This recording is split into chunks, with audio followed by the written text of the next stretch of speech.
Сәлем баршаңа, мен Көркем. Бүгін сіздермен бөлісетінім қазақтың бұжысы. Бұжыны әркім өз қалауымен жасайды. Мен өте оңай әрі дәмді бұжы жасап көрсетемін сіздерге. Көріп отырғаныңыздай мынау малдың іш майы. Осы майды уақтап турап аламыз.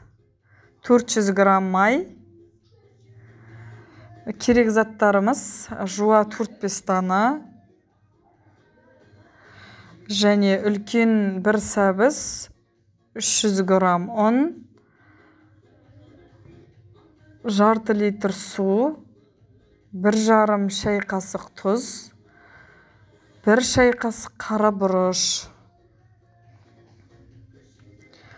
Жуаны сәбізді уақтап 4 бұрышты қылып турап аламыз. Бәрін араластырып алып, соңынан суымызды құямыз. Жарты литр суымызды құямыз. Араластырып болғаннан кейін сиырдың бүйенін дайындап қойдым.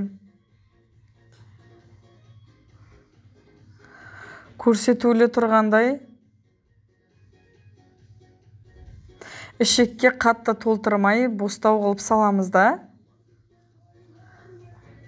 Екі жағын байлаймыз. Сосын жарылмас үшін жіппен орап шығамыз. Қайнағаннан кейін 1 сағат өткесін екінші бетіне аударамыз. Жай отта 2,5 сағатта дайын болады бұжымыз.